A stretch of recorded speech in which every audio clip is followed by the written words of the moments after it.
Hello everyone, wish you a very happy good morning to all of you. I Upavan Kumar Agrawal welcome you all in my YouTube channel, YouTube class Upavan Sir Classes. अच्छा लग रहा है, बहुत दिन हो रहे हैं, आज हमारे लगभग 2 महीने आज पूरे हो गए इस YouTube चैनल को बने हुए और मैं देख पा रहा हूँ कि फिर भी लोगों ने काफ़ी अच्छा स्नेह दिया है, काफ़ी अच्छा अपना सहयोग दिया है और लोग वीडियोस देख रहे हैं, थोड़ा थोड़ा देख रहे हैं बट अच्छा लग रहा है। मैं चाहता हूं कि आप लोग वीडियो को कंटिन्यू देखते रहें ताकि इंग्लिश से संबंधित जो भी आपके दिमाग में प्रॉब्लम है, जो भी समस्याएं हैं, वो धीरे धीरे सॉर्ट आउट हो जाए। बट आप लोगों से एक रिक्वेस्ट जरूर है कि यदि कभी कोई डाउट आता है, क्योंकि डाउट्स नॉर्मल सी बात है कि होते ही होते हैं। एक बहुत अच्छी लाइन है ना कि more study more confusion, no study no confusion. तो मेरा आप सब लोगों को रिक्वेस्ट रहेगा कि जो भी पढ़ाई कर रहे हैं अपने नोट्स जरूर बनाएं और प्रैक्टिस करें, क्योंकि प्रैक्टिस करेंगे कंफ्यूजन आएगा, डाउट्स आएगा और डाउट्स यदि आप मेरे साथ शेयर करेंगे मुझे भी अच्छा लगेगा। ठीक है, चलिए समय ज्यादा ना लेते हुए आज हम एक नए टॉपिक को अनलॉक करने जा रहे हैं जिसके बारे में ऑलरेडी आपने सुना होगा। इंग्लिश ग्रामर का ये भी एक बहुत बढ़िया टॉपिक है। सेकेंड थिंग, आज का ये टॉपिक हमारा इंट्रोडक्शन बेस्ड रहेगा। इसको हम नाम दे देते हैं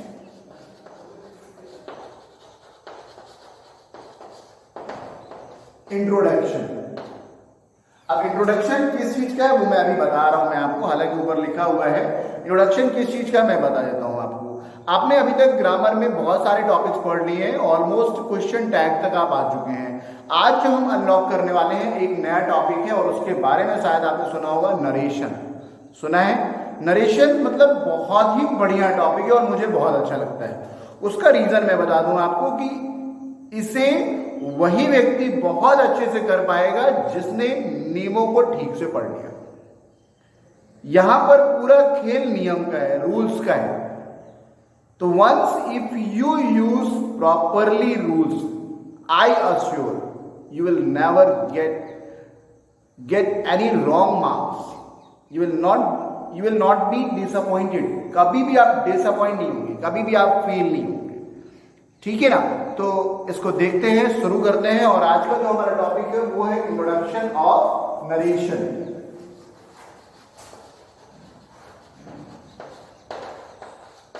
नरेशन जिसको हिंदी में कहते हैं कथन।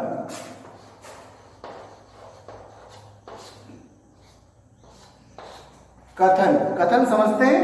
कथन मतलब कहना, जो वाक्य आप कह रहे हैं, ठीक है, उसको भी हम कथन कहते हैं। कथन इन द सेंस कि अपनी बातों को किसी के सामने जाहिर करना। अब पहले समझ लीजिए कि कथन होता क्या है या नरेशन होता क्या है। मैंने आपसे हमेशा यही कहा है, जब भी किसी टॉपिक को अनलॉक किया है मैंने आपसे हमेशा एक ही चीज कही है कि सबसे पहले हमें यह जानना है कि जिस मंदिर की हम बात कर रहे हैं उस मंदिर में भगवान कौन से बैठे हैं और उन भगवान की उपासना कैसे करनी है, पूजा कैसे करनी है। ठीक है, तो सबसे पहले आप ये समझ जाइए कि कौन से भगवान बैठे हैं। तो यहाँ जो भगवान बैठे हैं उनका नाम है नरेशन, जिनको हिंदी में हम बोलते हैं कथन। कथन मतलब वाक्य, आप अपनी बात दूसरे तक पहुंचा रहे हैं। ठीक, अपनी बात को दूसरे तक पहुंचाने के 2 माध्यम होते हैं, एक होता है डायरेक्ट वे और एक होता है इनडायरेक्ट। Direct, indirect. मैं डायरेक्ट आपसे बात कर रहा हूं, आप मुझे सुन रहे हैं, this is what a direct way, a direct way to talk. ठीक है, वही बात, मेरी बात जब कोई तीसरा व्यक्ति आपको बताएगा कि उपवन सर की क्लासेस चल रही है, वहां इंग्लिश की क्लासेस होती हैं, ग्रामर पढ़ाया जाता है, this is what that person is talking about me and this talking to you. वो जो थर्ड पर्सन है, वो जो तीसरा व्यक्ति है, वो मेरे बारे में बात कर रहा है और आपसे बात कर रहा है। आई एम नॉट देयर, मैं वहां पर नहीं हूं। ये क्या हो गया? Indirect way. समझ में आई बात? समझने का प्रयास करें। वाक्य को 2 तरह से आप बताते हैं। एक तरीका होता है कि जब वक्ता और श्रोता, वक्ता श्रोता समझ रहे हैं? वक्ता दैट मीन टू से द स्पीकर एंड द श्रोता दैट मीन टू से द लिसनर। 2 लोग होते हैं। कौन कौन होते हैं? एक होता है स्पीकर और एक होता है लिसनर। ठीक है, लिसनर। तो कहने का मतलब ये है, इसको 2 तरह से और अच्छे ढंग से मैं बात करूं, इस तरह से समझ लीजिए कि 2 लोग हैं। कौन कौन है? एक है वक्ता और एक है श्रोता, मतलब एक बोलने वाला और एक सुनने वाला। वन इज दैट स्पीकर और दूसरा कौन है, लिसनर। कहने का मतलब दो लोगों की यहाँ पर जरूरत होती है, एक जो बोलता है, दूसरा जो सुनता है। तो ये बात जब स्पीकर डायरेक्टली अपनी कोई बात श्रोता से कहता है तो वो कहला जाता है डायरेक्ट वे। लेकिन यही बात जब किसी तीसरे व्यक्ति के माध्यम से श्रोता तक पहुंचती है तो वो कहलाता है इनडायरेक्ट वे। यही है आज का हमारा जो टॉपिक, वो है नरेशन। नरेशन का इंट्रोडक्शन समझ लीजिए, उसके पहले आपको दिखा देते हैं एक छोटा सा पहले इसका रूप, कि नरेशन किस रूप में हमारे सामने आता है और किस रूप में क्वेश्चन के रूप में फिर उसको हम आंसर करते हैं। यहां पर मान लीजिए लिखा हुआ है राम सेज टू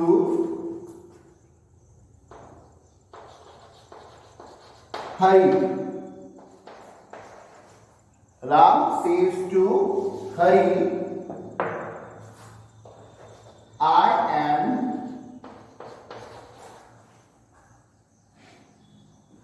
ऐसा सेंटेंस ले ताकि आपको सारी चीजें क्लियर हो जाएं।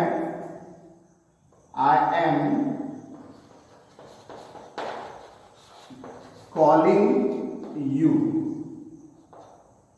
ठीक, ये एक क्वेश्चन है जब आपके सामने एग्जाम में आता है और यहां पर क्या लिखा होता है, चेंज दी नरेशन, या इसी को और भी कह सकते हैं change into direct to indirect narration, ऐसा भी कह सकते हैं।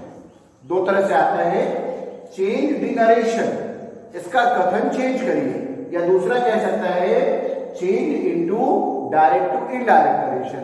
कहने का मतलब समझ जाए आप, यहां पर लिखा हुआ है कि इसको डायरेक्ट से इनडायरेक्ट में बदलें। कहने का मतलब कि ये अभी किस फॉर्म में है, डायरेक्ट फॉर्म में। समझ में आई बात? अभी हम इसके प्रकार बताएंगे अभी आपको आगे, जब उसको आगे से अच्छे से पढ़ेंगे। आज इंट्रोडक्शन का पार्ट है, सिर्फ अभी आप ये जान लीजिए कि नरेशन होता क्या है और ये किस रूप में हमारे सामने आता है। बाद में फिर इसके नियम कायदे कानून जानेंगे। ये आपके सामने क्वेश्चन लिखा है, राम सेज टू हरि, राम हरि से कहता है, क्या कहता है, आई am calling you, I am calling you. अब आप ध्यान से देखिए, यहां पर इसके दो भाग हैं। ठीक, इसके दो भाग हैं। जब कभी भी वाक्य इस तरह से दो भाग में आपके सामने आता है, कॉमा लगा रहता है और दूसरा इन्वर्टेड कॉमा के अंदर रहता है, तो इसको बोलते हैं डायरेक्ट नरेशन। क्या बोलेंगे, डायरेक्ट नरेशन। ये समझ लीजिए पहले तो, ये हो गया डायरेक्ट नरेशन। अब हमको इसको कन्वर्ट करना है किसमें, इनडायरेक्ट में। ठीक, किसमें करना है, इनडायरेक्ट में। इनडायरेक्ट करने से पहले एक चीज और समझ लीजिए, क्योंकि ये जो डायरेक्ट नरेशन होता है दो भागों में बटा होता है। दो भागों में, एक भाग जो होता है इन्वर्टेड कॉमा के अंदर होता है और दूसरा भाग इन्वर्टेड कॉमा के बाहर होता है। तो जो भाग इन्वर्टेड कॉमा के बाहर होता है उसको आप बोलते हैं रिपोर्टिंग स्पीच, रिपोर्टिंग स्पीच। और जो भाग इन्वर्टेड कॉमा के अंदर होता है उसे बोलते हैं रिपोर्टेड स्पीच। अभी आप चाहें तो लिख सकते हैं और ना चाहें तो कोई दिक्कत नहीं। अभी सिर्फ आप, मैं चाहूंगा पेन पेपर रख दीजिए, सिर्फ समझिए। ये इंट्रोडक्शन का पार्ट है, इंट्रोडक्शन को समझना बहुत जरूरी है। नेक्स्ट वीडियो में या यदि आज ही समय होगा तो हम आपको इसी में स्टार्टिंग करवा देंगे। मैं आपको बार बार कह रहा हूं कि नरेशन टॉपिक एक बहुत जबरदस्त टॉपिक है और पूरी तरह से नियमों पे बंधा हुआ टॉपिक है। यदि आपने इसको सिस्टमैटिक समझा तो इसको आप बेहतर तरीके से कर पाएंगे और जिंदगी में कभी नहीं भूलेगा। ठीक, फिर से प्रयास करिए, फिर से इसको समझने का प्रयास करिए। हमने यहाँ पर एक टॉपिक लिया है नरेशन। नरेशन जिसको हिंदी में बोलते हैं कथन। एग्जाम्पल के रूप में मैंने आपको दिया है, राम सेज टू हरि, राम हरि से कहता है, आई एम कॉलिंग यू। ये सेंटेंस इस तरह से क्वेश्चन में आपके पास आएगा। क्वेश्चन में लिखा होगा चेंज द नरेशन, या लिखा होगा change into direct to indirect narration. क्योंकि ये लाइन हमने लिखी है इसलिए हम आपको ये बता रहे हैं कि ये जो सेंटेंस है ये अभी डायरेक्ट नरेशन के रूप में है। आप ये समझ जाइए कि नरेशन कितने होते हैं, दो। कौन कौन से? डायरेक्ट नरेशन और इनडायरेक्ट नरेशन। तो डायरेक्ट मतलब क्वेश्चन और जब इनडायरेक्ट मतलब आंसर हो जाएगा। सेकेंड थिंग, डायरेक्ट नरेशन को दो भागों में बांटा गया है। कौन कौन से? रिपोर्टिंग स्पीच और रिपोर्टेड स्पीच। क्लियर? चलिए अब आगे बढ़ते हैं इसकी आंसर की तरफ। जब इसको आप आंसर करेंगे तो आंसर करने के लिए क्या करना है आपको, ये जो दो सेंटेंस दिख रहे हैं ये दो सेंटेंस आपके कन्वर्ट हो जाएंगे एक सेंटेंस में। ठीक, पहले देख लीजिए बाद में फिर बात करते हैं। लिखा है राम सेज टू हरि, हो जाएगा राम टेल्स हरि। अब ध्यान से देखिए, यहां तक वाक्य था, यहां तक हमने हरि तक आ गया। ये हम बाद में आपको बताएंगे कि ये सेज टू था तो टेल्स कैसे हो गया। ये सब नियम वाला जो सेशन पढ़ेंगे तब आपको पता चलेगा। अब उसके बाद क्या करना है, ये देखिए कॉमा लगा है और फिर यहां से इन्वर्टेड कॉमा शुरू है। तो जब किसी चीज को हटाते हैं, समझिए बात, तो उसकी जगह पे कुछ ना कुछ हमें रिप्लेस करना होता है।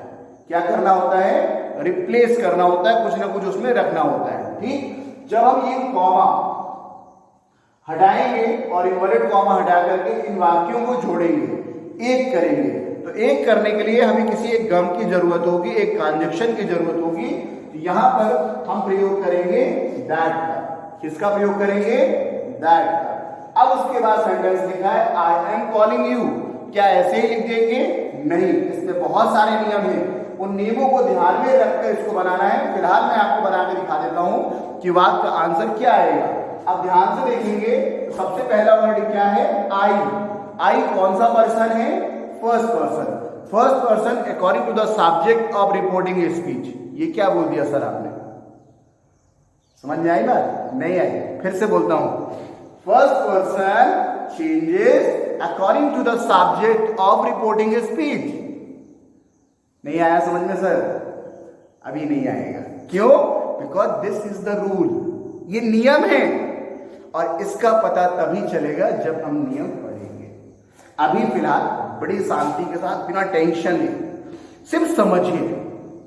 सिर्फ समझिए और देखिए कि ये जो मंदिर है, इस मंदिर में जो भगवान बैठे हैं, नरेशन भगवान को प्रणाम करिए और उनको देखिए कि कैसे इनकी पूजा पाठ करनी है और कैसे इनको प्रसन्न करना है। क्योंकि ये प्रसन्न होंगे तभी आपको 1 नंबर मिलेगा। और बात यहाँ 1 नंबर की नहीं है, यहाँ बात है लाइफ टाइम अचीवमेंट की। ठीक, चले आगे। टेंशन बिल्कुल नहीं लीजिए, बहुत आसान से बहुत आसानी से आपको इसके बारे में हम बताएंगे और सारे नियमों को आपको दिखाया जाएगा। सिर्फ एक काम करना है, आपको अटेंशन से वीडियो को देखना है, समझना है और नोट्स बनाना है। आगे बढ़ते हैं। I first person changes according to the subject of reporting speech. Reporting speech ये है, उसका सब्जेक्ट क्या है? राम। ऑलरेडी हमने राम लिखा हुआ है। अब यहां पर एक हम लिखेंगे तो उसका हम क्या कर देंगे? प्रोनाउन बना देंगे। आ गया ही। ये कैसे हो गया सर?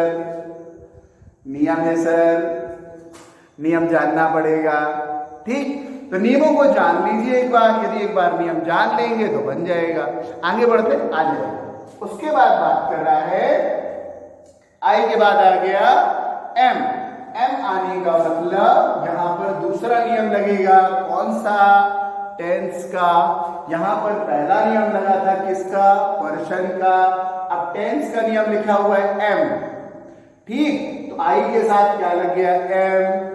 ही के साथ क्या लग जाएगा? इज। अब एक बात और बता दें आपको, यदि यहां पर मान लीजिए होता क्या कि राम सेड टू हरि। क्या होता? Ram said to Hari. तो ये किसमें होता? पास्ट में। और ये किसमें था? प्रेजेंट में। तो ये भी बदल जाता किसमें? पास्ट में। ये क्या है सर? नियम है सर। ठीक है, चलिए आगे बढ़ेंगे। तो आई के साथ एम और ही के साथ इज। पता चलेगा, बिल्कुल घबराने की जरूरत नहीं है, बहुत जल्दी ये आप खुद बनाएंगे। तो ही इज हो गया। उसके बाद क्या है? कॉलिंग। बस ऐसे ही रख दीजिए, उसमें कोई चेंजेस नहीं करना है। ये हमने कॉलिंग लिख दिया। उसके बाद क्या आ गया? उसके बाद यू आ गया। क्या यू को ऐसे ही रख देना है? नहीं रखना है, क्योंकि यहाँ नियम है। कौन सा नियम है? पर्सन का। और यू कौन सा पर्सन है? सेकंड पर्सन है। सेकंड पर्सन का नियम होता है second person changes according to the object of reporting speech. Sir क्या बोल जाते हैं आप? समझ में नहीं आता।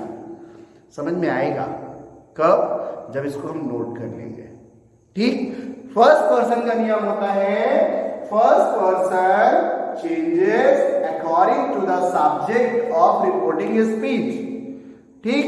Second person changes according to the object of reporting speech. Sir लिख लें? कोई जरूरत नहीं है अभी, जब हम आपको नियम लिखवाएंगे प्रॉपर लिख लीजिएगा। ठीक है, चलिए सिर्फ देखिए। अभी यू सेकंड पर्सन है। सेकंड पर्सन कहता है second person changes according to the object of reporting speech. Reporting speech का ऑब्जेक्ट कौन है? हरि है। तो क्या यहाँ हरि आ जाएगा? नहीं आएगा सर। क्यों नहीं आएगा? क्योंकि हरि एक बार आ चुका है, नाउन है। दोबारा लाना है तो क्या यूज करेंगे? प्रोनाउन यूज करेंगे। तो ही का प्रोनाउन क्या हो जाएगा साहब? ही का हो जाएगा हिम। ठीक। उसके बाद कुछ और है? कुछ नहीं है, फुल स्टॉप लगा दिया। ये हमारा अब कन्वर्ट हो गया किसमें? Indirect narration. यदि वाकई में वीडियो अच्छा लग रहा है तो लाइक जरूर दे दीजिएगा और आप अपना एक कमेंट जरूर मुझे दे दीजिएगा। ठीक है, चलिए फिर से एक बार देख लेते हैं। ये हमारा इंट्रोडक्शन का पार्ट था। आज आपने इस पार्ट में देखा कि एक टॉपिक अनलॉक हुआ जिसका नाम है नरेशन। एक मंदिर है नरेशन और उसके भगवान बैठे हैं, उनका नाम है नरेशन। हमें इनको भगवान को प्रसन्न करना है। प्रसन्न करने के लिए सबसे पहले जानना है भगवान को। भगवान दिखते कैसे हैं? तो भगवान दिखते हैं ऐसे। ठीक है, इस तरह से दिखते हैं। एक सेंटेंस और बता दें? चलिए एक सेंटेंस और बता देते हैं, थोड़ा सा और रिवाइज हो जाएगा। बढ़िया।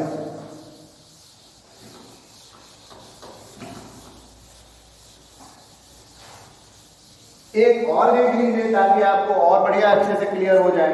अब मान लीजिए लिखा हुआ है I said to you he will not eat food। एक सेंटेंस हमने और ले लिया। अभी ये किसमें है? अभी ये है डायरेक्ट नरेशन में। किसमें है? डायरेक्ट नरेशन में है। हमें क्या करना है? इसको चेंज करना है। किसमें? इनडायरेक्ट नरेशन में। कैसे पता चला? वाक्य दो भागों में बटा है। एक भाग इन्वर्टेड कॉमा के अंदर है और एक भाग इन्वर्टेड कॉमा के बाहर है। तो जो भाग इन्वर्टेड कॉमा के बाहर होता है उसको क्या बोलते हैं? Reporting speech. और जो भाग इन्वर्टेड कॉमा के अंदर होता है उसको क्या बोलते हैं? Reported speech. ठीक है, एक बार ध्यान से देख लीजिए। अब इसको बनाते हैं। सबसे पहले क्या करेंगे? पहले ये वाला पार्ट बनाएंगे। तो क्या हो जाएगा? I told you. Picture change हो गया, सेड टू कन्वर्ट हो गया टोल्ड में। ठीक, नियम है, पता चलेगा। कॉमा हटा के इन्वर्टेड कॉमा को भी हटा देना है। तो उसमें क्या करेंगे? ट्रांजैक्शन लगाएंगे। तो ट्रांजैक्शन क्या बनेगा? दैट। फिर उसके बाद क्या लिखा है? कि यहां पर क्या लिख देंगे? कि सर यहां पर आपने चेंज क्यों नहीं किया? नियम है। कौन सा नियम है? ध्यान से सुनिए। कि क्या है? कि पर्सन है। कौन सा पर्सन? Third person. और थर्ड पर्सन के लिए नियम होता है there is no change. Third person में कोई भी चेंजेस नहीं होते। ठीक, तो ही का ही आ जाएगा। अब उसके बाद अगला वर्ड आता है क्या? विल। विल क्या है? टेंस की बात कर रहा है। टेंस का भी नियम है। ये सेंटेंस हमारा पास्ट में है तो ये वाला सेंटेंस भी चला जाएगा पास्ट में। नियम है, मैं लिखवाऊंगा अभी। He would not. फिर क्या आ जाएगा? मेन वर्ड जो लिखा है बस वही लिख दीजिए। Eat food, full stop. ये तैयार हो गया। ठीक, उम्मीद करते हैं इंट्रोडक्शन पार्ट आपको समझ में आया है हमारा। वीडियो यदि वाकई पसंद आ रहा है तो लाइक कर दीजिए, और यदि सब्सक्राइब नहीं किए हैं चैनल को तो सब्सक्राइब कर लीजिए, और सबसे इंपॉर्टेंट और खास बात, वीडियो को शेयर करना बिल्कुल नहीं भूलिएगा क्योंकि हो सकता है आपका शेयर किसी एक ऐसे व्यक्ति के पास पहुंच जाए जिसको वाकई में इसकी बहुत ज्यादा जरूरत है। Thank you so much. Please keep watching my videos. Good bye, good day.